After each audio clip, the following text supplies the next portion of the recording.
This is Go Against the Tide TV, Polish Christian television, and with us there is General Ben Hodges, former commanding general of U.S. Army Europe. Good morning, General. We are honored to have you here. Good morning. I'm glad to be here.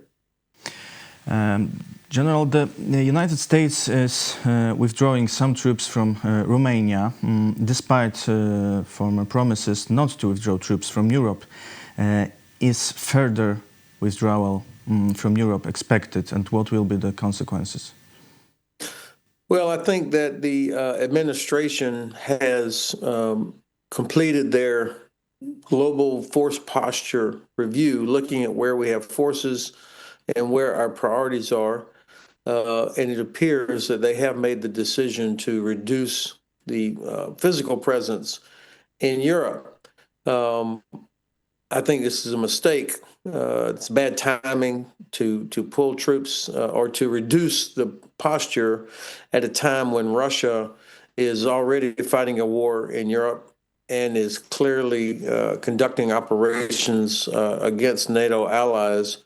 So it's a bad signal to be pulling out or reducing at this time. Now, to be fair, nobody is being pulled out. What we're talking about is a reduction by not replacing units that are already here now, but will be rotating out when their time is up. They would not be replaced. But obviously, in facts on the ground, that will look like that will be a reduction. I just think it's a bad signal, particularly in a place like Romania, which has done so much and has been such a good ally. I don't understand why there instead of, say, somewhere else. Would you say that the United States' credibility as an ally is shaken, or how would you say? No, I would not say that. Even though I disagree with this policy decision, the fact is the United States has been in Europe for decades, has been in Romania and Poland and other eastern flank countries in real strength for quite some time. And it is fair to expect that other allies pick up some of that responsibility. So I don't think it's accurate to say that the U.S. is no longer a credible ally, but I still disagree with the policy decision because of the signal that it sends. When the United States pulled out of Europe back around 2010, 2012, when the last two armor brigades were pulled out, and then the aviation brigade was inactivated, Russia attacked after that. And so the Russians, will view this as a lessening of American resolve. Whether that's what it is or not, if they view it that way, then I think that increases the risk. And so, of course, our European allies will have to fill that gap. So do you think that these moves or other moves by current administration can encourage Russia to attack NATO countries? Well, I think they will begin to consider whether or not the U.S. Is committed. And of course, this will give fuel to their disinformation efforts where they're constantly trying to drive a wedge between the U.S. and Europe. And it will feed a narrative that the United States is not reliable. Even though I don't accept that narrative, the Russians will use this in that sort of way. So I think it is fair to expect that European allies take on more responsibility, as they are. I just disagree with the timing of this move, and I think I would not have recommended myself. What would you recommend to Poland and other European countries how to respond to Russia's provocations and sabotage, such as airspace violation, drones, cyber attacks? Yeah, I think that, of course, the nations always have the right to protect themselves, their population, their infrastructure. So if Poland or any other country ever chose to shoot down a drone or even a Russian aircraft that was clearly intentionally violating airspace, it would be justified. But I think we got to do a couple of things. First, it's better and more effective if we do this as an alliance, that NATO, everybody has agreed that we're not going to tolerate Russian violations of airspace. That would be very important. Or at least you get several nations together doing this, because Russia will continue doing this unless you inflict some sort of consequences on them. Now, it may not be, if it's a Russian Air Force aircraft, shooting it down may not be the right answer. Maybe the second or third time, it would definitely be the right answer. But I think there are other things we can do that would inflict real consequences on Russia. Each time one of their aircraft violates airspace, then we seize one of their Shadow Fleet vessels, for example, and impound all the billions of or millions of barrels of oil on that vessel. Make them feel some consequence for what they're doing. And of course, it's important that you have the strategic messaging ready. It has to be immediate to connect our actions as consequences to what they did. Otherwise, they will come up with their own narrative. They're very good at putting out a false narrative very quickly. So we have to have the messaging ready to go with whatever action is taken, whether it's shooting down an aircraft or a drone or seizing a Shadow Fleet vessel or whatever other actions are taken. What do you think about current administration's policy and actions towards Ukraine?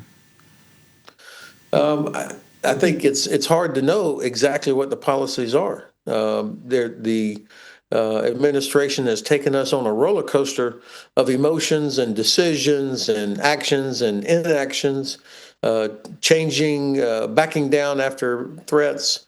So it's hard to know exactly what the administration really wants to do. Now, it appears that perhaps, hopefully, the president has finally realized that Vladimir Putin has no respect for the United States, and has no intention of reducing his maximalist demands about Ukraine. So maybe now my president, has gotten pissed off about this enough that he's going to take action. So we saw the recent decision about sanctions on Lukoil and Rosneft. I think that these are positive steps, not enough, but they are positive steps, allowing Ukraine to use weapons with American technology to strike targets deep inside Russia. That is a welcome policy change, if in fact that's what it is. So what I'd really like to see, of course, is the president say it's our policy that Ukraine wins, because it's in the interest of the United States, it's in the interest of Europe that Ukraine actually defeats Russia, and then give Ukraine what they need. But they have not done that yet. But I must say that our European allies could be doing more. It's in the interest of Poland, Finland, Germany, Romania, everybody else in Europe, that Ukraine is successful. And so a commitment to actually helping Ukraine win by European countries, with or without the United States, I think is also appropriate, and it's needed. If Ukraine fails, you're going to see millions more Ukrainian refugees pouring into Poland and Germany and the rest of Europe. And you're going to see the Red Army forcing thousands of trained Ukrainian soldiers into the Red Army, and that will grow their capability. And so I think it's in Europe's interest that Ukraine is successful, whether or not the United States does what it should do. Do you think that the support of European countries only, without the United States, would be enough for Ukraine to defeat Russia? Look, if you add together the economies and the industries and the populations and the wealth and the technology of all the countries of the EU, plus Norway, plus Canada, plus UK, it dwarfs Russia. I mean, it's not even close. And what's lacking is the political will to combine all of those assets and advantages. I mean, Europe should not lack self-confidence, but it looks like Europe worries more about what Russia might do, when in fact, if Europe combined all of its advantages, then Russia should be worried about provoking Europe. So we've got to act with more unity and be more decisive and stop worrying all the time about what Russia might do and instead act with strength. And be prepared for Russia to complain about it, to push back. But at the end of the day, we all know that they only respect strength. And so that's what we need to show them.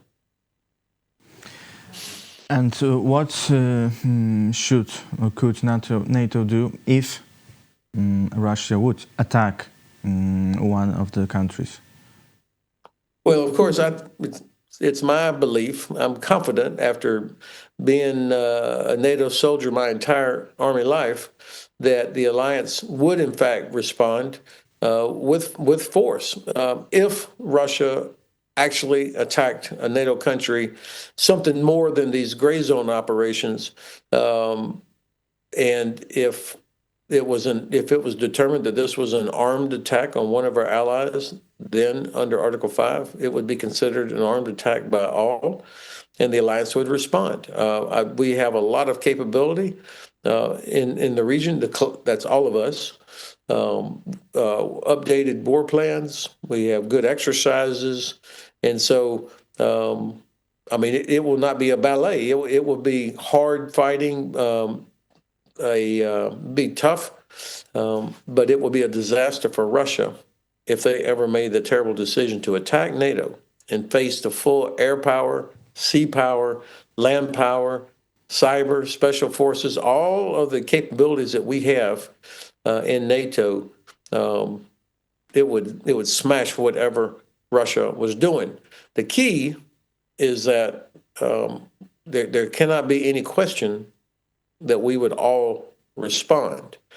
Because I think if Russia were to attack Lithuania, for example, or Estonia or Latvia, the purpose would be to go in there, take a part of it, stop, and then challenge NATO to say, do you really want to have a nuclear war about this part of Latvia or Lithuania?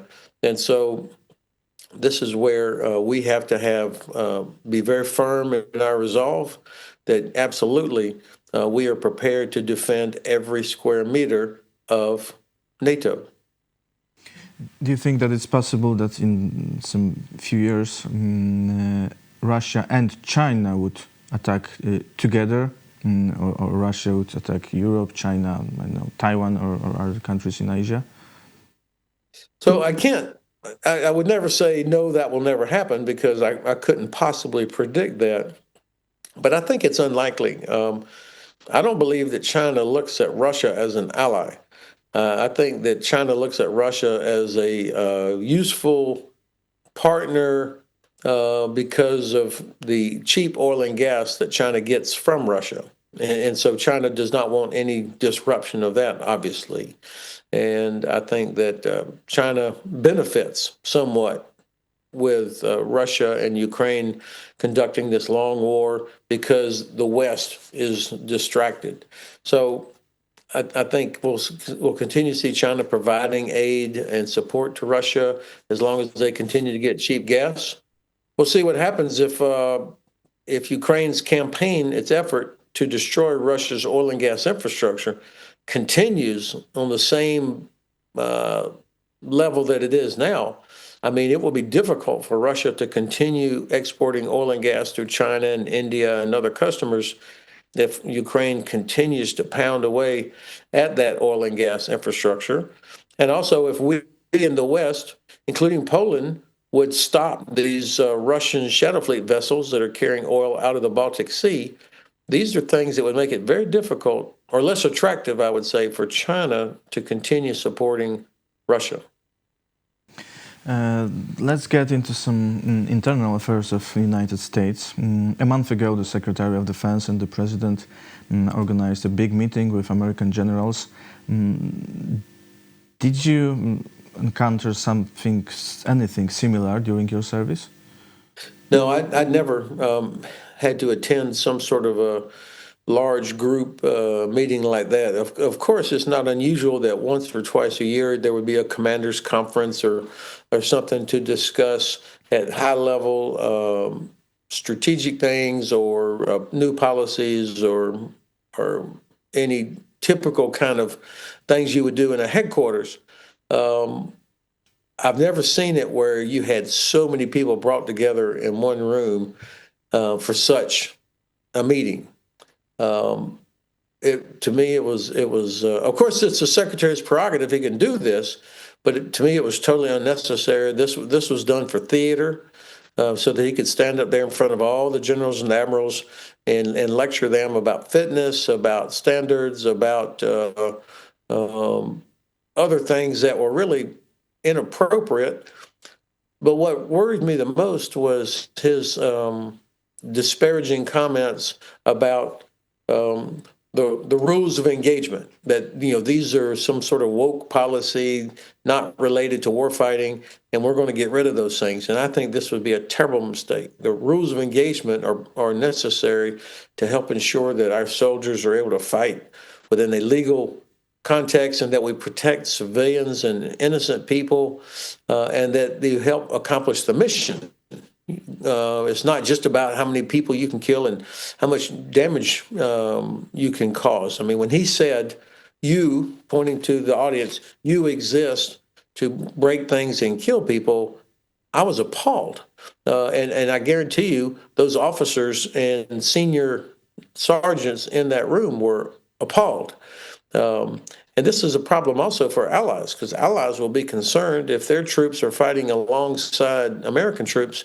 If there are no rules of engagement, would you want your soldiers to get tangled up or involved in something where perhaps unlawful conduct or unlawful actions are taking place?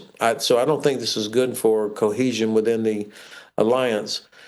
And then, of course, when the president came on stage and talked about using American cities as training areas, I didn't like I didn't like the tone, the direction of this. Very divisive, and I think probably most of those officers sitting there were thinking about their oath to the Constitution.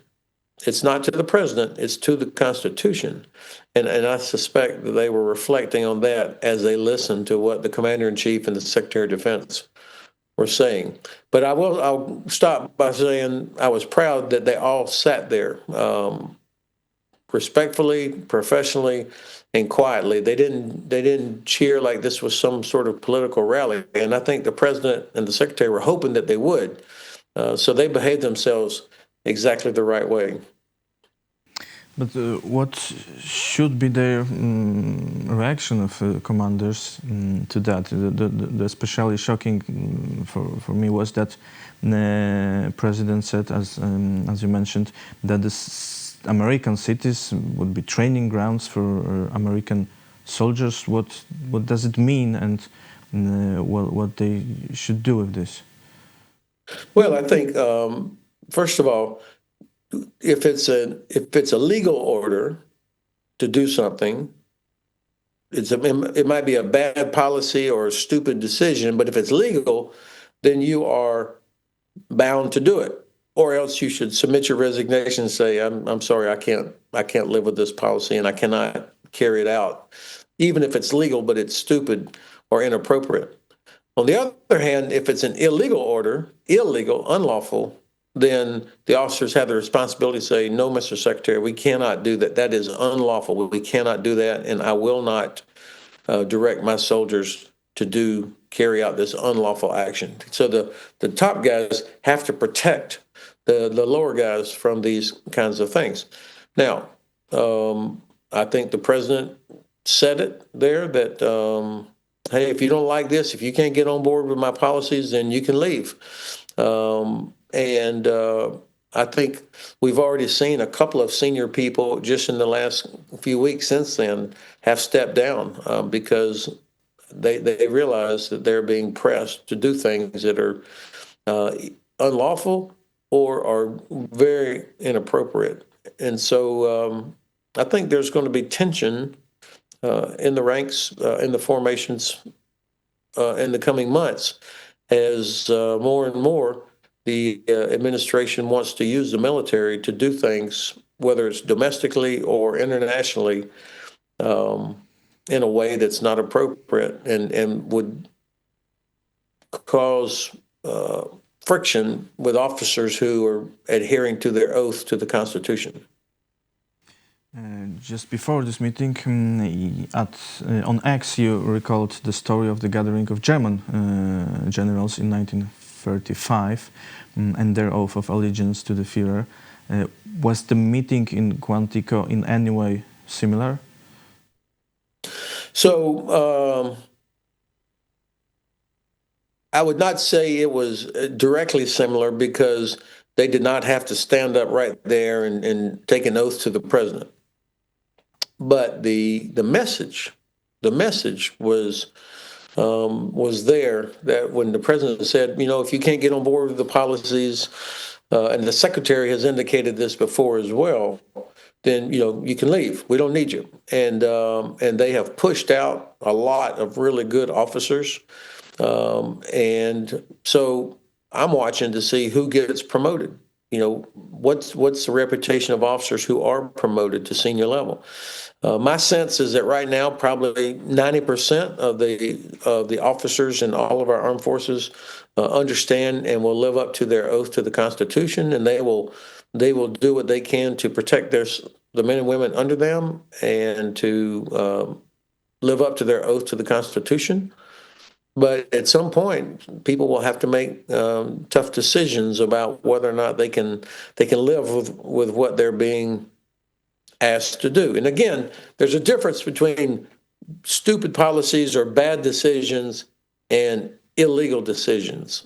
This is where, if you get an order or there's a policy that's like, man, this makes no sense, I don't like this, but it's not illegal, then officers have a responsibility to try and make it as feasible or bearable as possible, to minimize the negative impact on their soldiers, and to figure out how to accomplish the end state without doing something that is unlawful or illegal.